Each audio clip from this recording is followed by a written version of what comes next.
This reading by Jeff Clark is made with the kind permission of author Christopher Slatsky. Find the story in his collection, The Immeasurable Corpse of Nature, published by Grimscribe Press, 2020. Engines of the Ocean by Christopher Slatsky. Cora, dearest. On first receiving the letter, Cordelia chalked it up to a simple postal error. Her father had died long ago, and the note she'd sent thanking him for the birthday present had no reason to come back to her decades later. There wasn't an explanation as to why the envelope had been opened, then sealed shut again. Whoever had resealed the flap had done so quite expertly, the intrusion nearly undetectable. Cordelia would have blamed the odd occurrence on a postal employee's curiosity, then subsequent attempt to cover their act, if she hadn't seen written in blue ink at the bottom of the paper beneath a fold crease now loosely held together by fibers. Cora, dearest, I still have your salt in my hair. She wasn't sure how to proceed, if at all, until recognizing the swooping curves and loops of the letters as her father's handwriting. The forgery was perfect. Why anyone decided to make such an effort and follow through on the hoax all these years later was baffling. And how had the sender known to perfume the paper with the moist, salty scent of her father's private room? That room in the basement, the stuff of childhood terrors. She'd never actually entered it, only glimpsed the brick-lined interior on those rare occasions the door had been left ajar. The unpleasant scent of the space was forever in her memory, a sweaty residue, or was it more like the ocean? The room had always been off limits. It was where her father wrote his ideas down, sketching various machine designs as a hobby. A frustrated engineer, relegated to a field service technician position for the city's water department, she'd never seen any of his finished projects actually operating. The weird machines of unknown function never made it from the page to fruition, and nothing ever led to a promotion. While Cordelia's mother had always been the doting familial type, her father was a loner, always hidden behind that door in his study, working at all hours so frequently that Cordelia and her brothers made jokes about him being a serial killer. The secret room became an abattoir where he disposed of his victims. Or maybe he was a mad scientist building underground engines to take over the world. The children's gruesome imaginations ran rampant. But Cordelia knew better. She remembered her father spending time with her, playing tag in the yard, listening to him read her favorite books. The frequent trips to the beach were particularly memorable. She'd been awed by the power and immensity of the ocean. The mind was an unreliable thing, all too often preserving dark moments while neglecting the joyful. There was some light in between the cracks of a dreary childhood, and most were illuminated by their adventures at the ocean. Cordelia decided to take the long drive back to her old home to satiate her curiosity. Maybe this would quell any remaining vestiges of childhood nostalgia. She didn't expect to find anything of consequence, much less evidence of ghosts writing letters from beyond the grave, but it was as good an excuse as any to visit the neighborhood she hadn't seen in so long. The 10-hour drive to Oak Field was uneventful. The town had been hard hit by the recession. All of the shops she drove past were empty. Blank windows with the occasional "For Lease" sign interrupted the monotony. She passed the Klein Theater where she'd seen her first film unaccompanied by an adult. The front of the building was boarded up. The side appeared to have collapsed due to fire damage. The small parking lot was weed-covered, parking lines faded and barely distinguishable. But she was surprised to see that the corner grocery store was still operating. The front door was open, screen door shut with a handwritten "Open" sign taped to it from the inside. Cordelia had spent many an afternoon loitering here, drinking cherry cokes and dropping quarters into the Meteor Madness video game that was obsolete even when she was a teenager. Nobody greeted her on entering. The cash register was unattended. A curtained-off area behind the counter led to the employees' break room. The interior was a relic from a bygone age. Cereal boxes with mascots retired from the company's marketing were still on the shelves. All of the magazines on the rack were dated 30 years ago. Even the old Meteor Madness video game was in the corner, the screen flickering with pixelated chaos. Flavors of sodas that were no longer bottled filled the refrigerator in the back. The store was immaculate, free of dust or grime. A cold bottle of cherry coke in hand, she headed to the front to pay. She rang the silver bell on the counter next to a jar of pickled eggs. She didn't want to think about how long the rubbery snacks must have been soaking in there. Minutes later, she rang again. Something made a noise in the back, but it must have been the refrigerator's fan turning on. "Hello?" Cordelia called out anyway. Nobody answered behind the curtain. Resigned, she left the correct amount of cash on the counter, dropped the drink into her purse, and left. As she reached the car, her phone rang. The number was from a lifetime ago. She'd called it countless times from school to let her father know she was ready to be picked up after volleyball practice. Called it more times than she could remember from Janice's house to ask her parents if she could stay the night. She touched ignore. She'd only imagined the call was from her old home. She'd transposed the numbers, shuffled them around from disparate particles of memories. A wrong number. Walking to the house from the convenience store would have been a nice nostalgic stroll, but was also out of the question. The sun was setting and the streetlights weren't on yet. The sidewalk held too many shadows, offering the potential to hide someone. The houses didn't have any lights on either, though people had to be home since most had cars parked in front.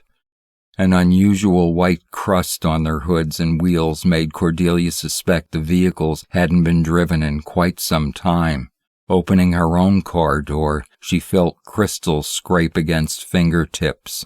It was too gloomy to make out what it was, but the substance was granular and rough. Tentatively, she touched her tongue. She tasted salt. Everything was layered in a fine dusting of the mineral.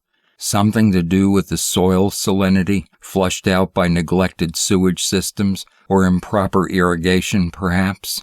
She took a long drink of her cherry coke, rinsed her mouth out, spat the liquid on the asphalt. Cordelia imagined she heard a rumbling, as if great engines under the earth's salted crust were churning to life. She drove down the darkening street to her childhood residence. Pulling up at the curb, she noticed an unusual atmospheric phenomenon playing out in the sky. Bloated sheets of silver mist rolled overhead like brackish spill. The house was coated in a white rime, though it was far too warm for ice to have formed. The home still looked like a cream-colored layer cake, the crown molding a delicate filigree like piped frosting. The colors were vivid, and there was no weathering damage visible. Someone must have bought the place after her father died. She wasn't sure about the details. It looked as if nobody had lived here in the years since. While the house had been maintained, the driveway was pitted, and the weeds jutting from the cracks made her doubt anyone had parked here in quite some time. A house left vacant for decades made little sense. The sun had lowered further, but the streetlights were still dead. Their malfunction emphasized the emptiness of the neighborhood. Cordelia couldn't hear any traffic from the main road 2 streets over. It used to be so loud when she'd play in the front yard as a kid. The lawn was low, dry, yellow grass, speckled with tiny white bits. A rectangle of blackness caught her attention. The concrete lid covering the water meter was gone. Those meters terrified her as far back as she could remember. The purpose of those clockwork machines eluded any rational explanation. or so 6-year-old Cordelia insisted.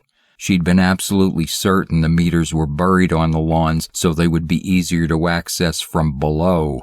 Her mother's explanation that they were how the city determined water usage and billed accordingly had never been an acceptable answer. Their subterraneous purpose was a mystery.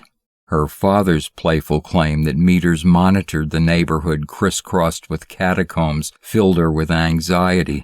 He'd said this with a wink, but simply entertaining the possibility that devices worked their oily machinations at all hours to measure the rising waters and their mysterious tides was traumatizing.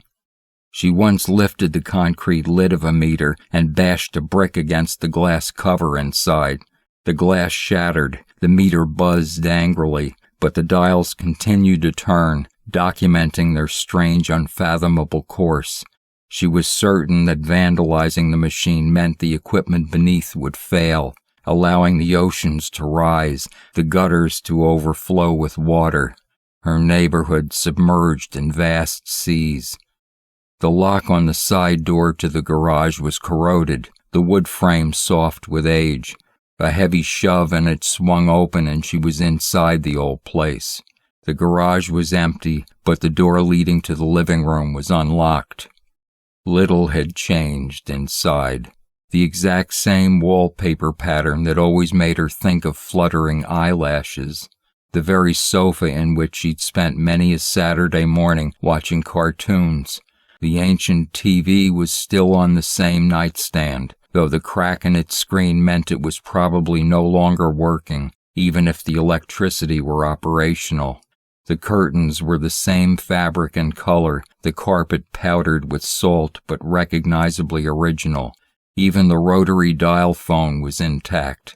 The receiver was on the hook, though it wasn't possible to tell if anyone had touched it to call her. Everything was preserved. Hadn't her mother taken the furniture with them when they'd moved? It was so long ago, and she was so little when everything happened, the memories were conflicted and fragmentary. Cordelia couldn't fathom why so many of the house's old trappings remained. A thin covering of fine salt particulates on the coffee table quivered from air currents as she moved. Flecks of pale grit on the walls, furniture, and floor sparkled. The air was soupy like brine.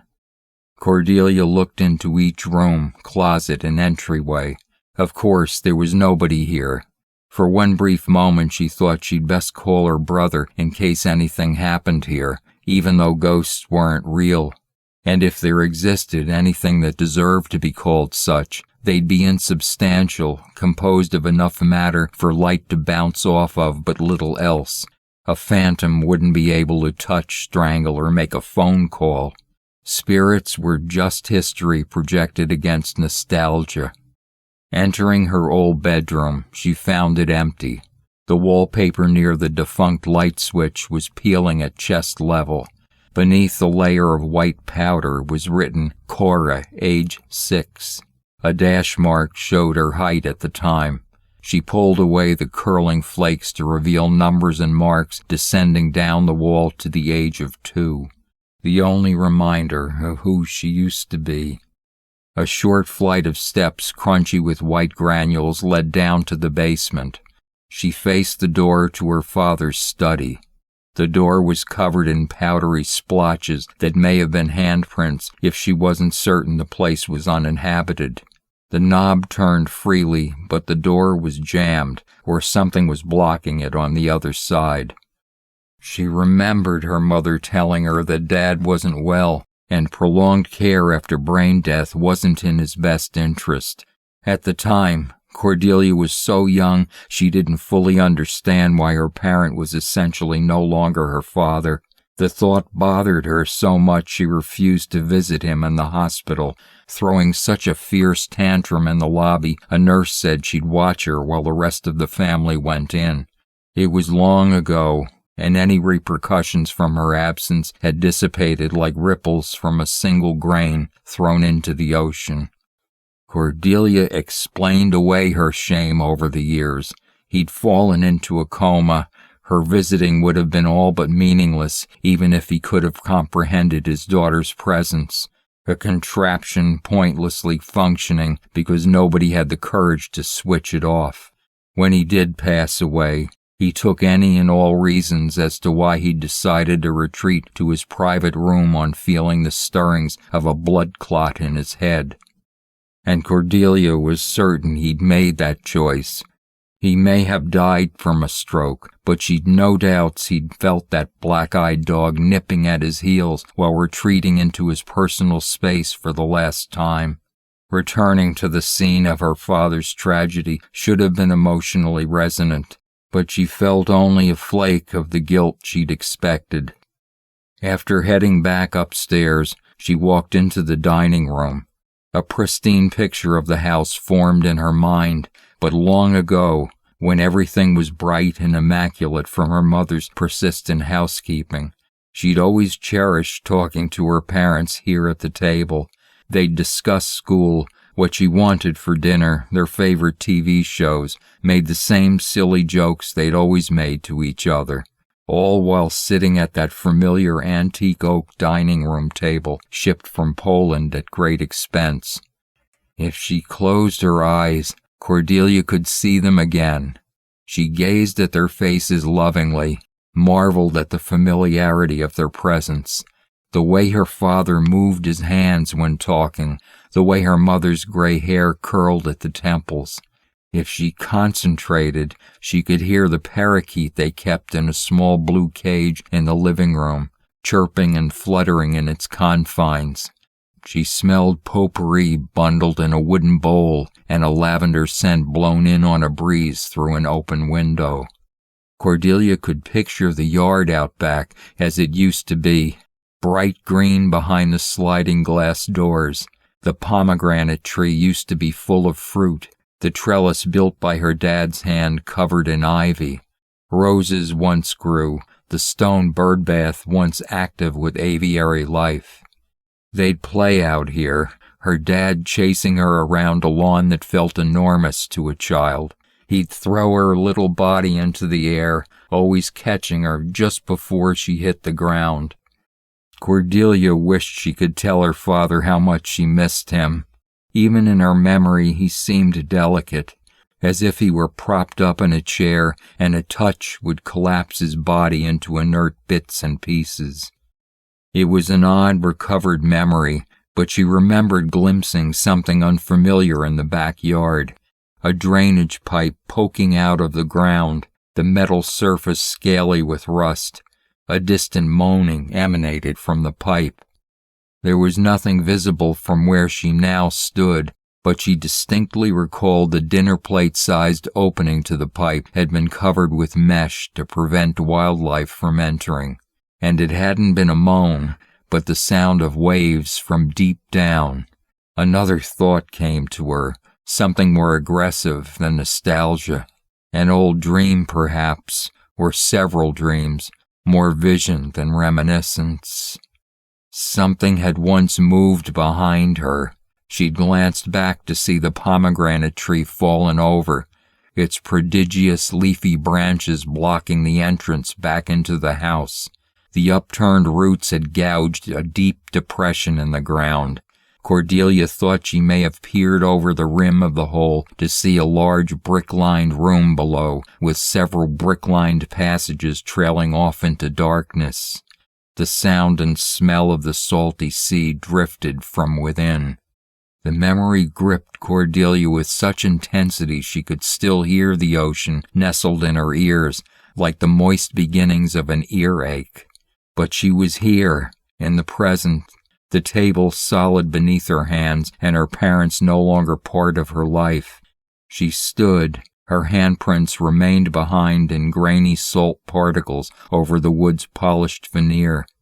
She looked through the sliding glass doors into the backyard. The pomegranate tree was intact, but there was no hole in the ground, and the lawn was dirt. The sun had nearly fully set, the scant remaining light emphasizing the salt spread across the yard. Her memory hadn't been particularly frightening, just troubling, like hearing the tinkle of broken glass in an unoccupied room late at night. Only the crisp dome of the sun was visible now, the sky nearly sown with stars. Turning from the sliding glass doors, she walked down a short hall into her brother's shared bedroom. It was slightly off, something missing that didn't quite match what she'd once known. The rational part of her brain knew her old home never looked exactly like this. Her memory must have created as close an approximation as possible, yet realized it hadn't quite managed to recreate the details perfectly. She'd fallen into the uncanny valley of sentiment, a childhood imperfectly replicated. Her parents' room was unchanged. The bed was still here, though the blankets were missing. The shape of what Cordelia assumed was a body was stained onto the mattress, presumably in sweat. Fine crystals of salt glittered inside the outline. The figure was too thin to be either of her parents. The hutch displaying her mother's ceramic collection remained, the little figurines unmoved in all this time. The sensation of returning home, decades after her father's death, was all rather bittersweet, but an air of distress persisted. None of this made sense. She picked up a journal on the nightstand. The first page read, "On some distant wedding anniversary, I remembered you handing me a book made out of silk, each thin page covered with painstakingly ornate handwriting. But I wasn't sure if this had actually happened or if I'd merely wanted it to be true. I don't have any silk books in my collection." It may have been her father's handwriting. Cordelia wasn't sure. She heard someone moving around in the backyard. Racing to the sliding glass doors, she saw the suggestion of a pale face fall from the pomegranate tree, then roll to the other end of the yard.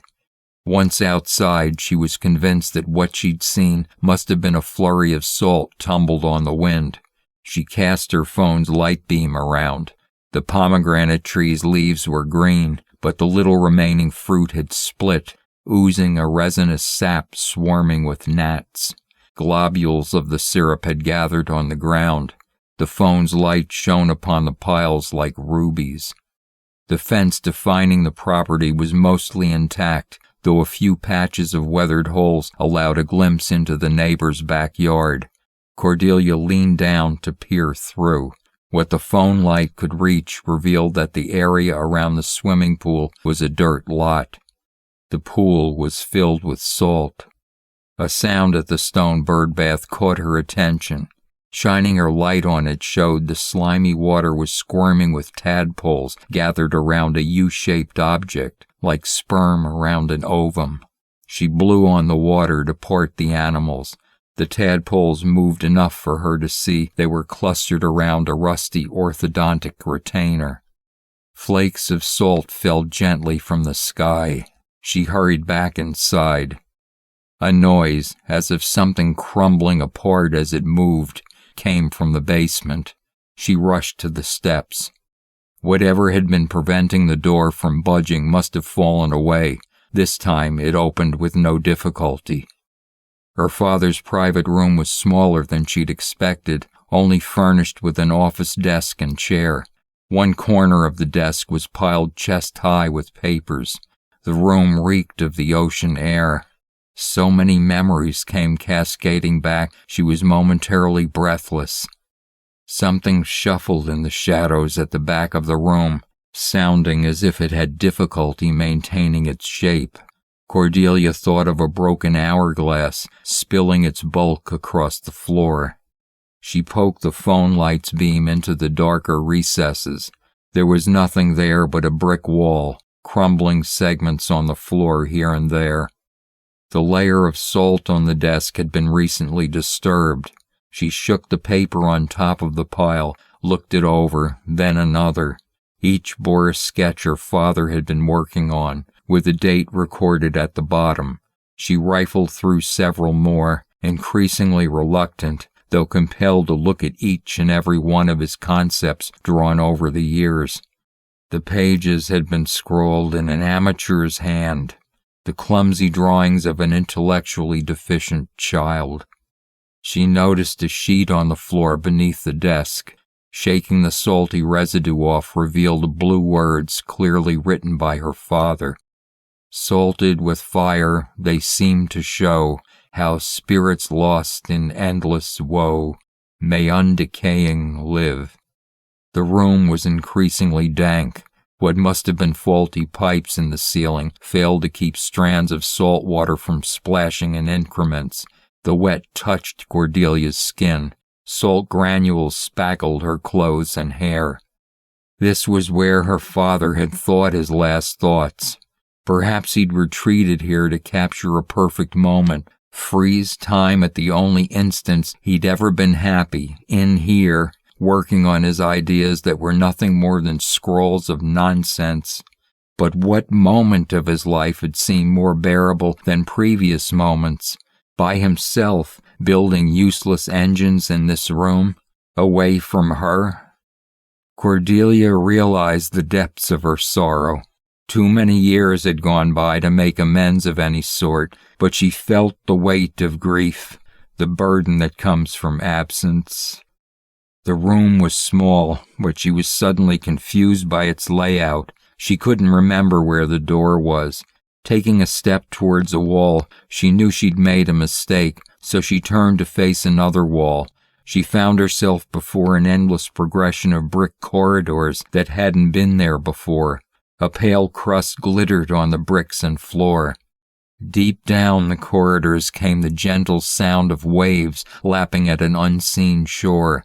Machinery churned within damp niches.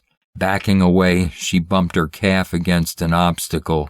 She squatted and gripped it to get her bearings. She held a pipe poking out of the floor. Lowering her face to the great covered opening, she breathed deeply of the ocean air. It was increasingly difficult to see. There was too much salt on her face. A shuffling, laborious gait moved towards her. Something ashen appeared, a crystallized thing preserved in a ghastly semblance of life. Cordelia suddenly lost sight of it, her eyelids lowering from the accumulation of salt. Someone spoke, but Cordelia couldn't understand over the roar of the ocean. Hands gently touched her face. She tried to pull away, but they caught her with such certainty she knew she'd never hit the ground. Gritty arms held her with waning strength. She returned the embrace so tightly pieces of the body crumbled away. There was so much salt in the air now. The engines ran faster, pumping more spray into the room, though quieter, more efficiently. Cordelia could now hear the figure whispering, "Cora, dearest." Now that they were together again, maybe they'd be able to visit the ocean once more. Maybe she'd be light enough to lift above his head and twirl until she was dizzy and exuberant like she used to be. But Cordelia knew she was too big now, and her father was too long gone to do much more than hold her while she fought back tears with profuse apologies. They needed to get away from this room, back to the rest of their home that had miraculously sustained itself all this time. But the gleaming lattices of salt were already too bright, and her father was far too dilapidated to sustain himself.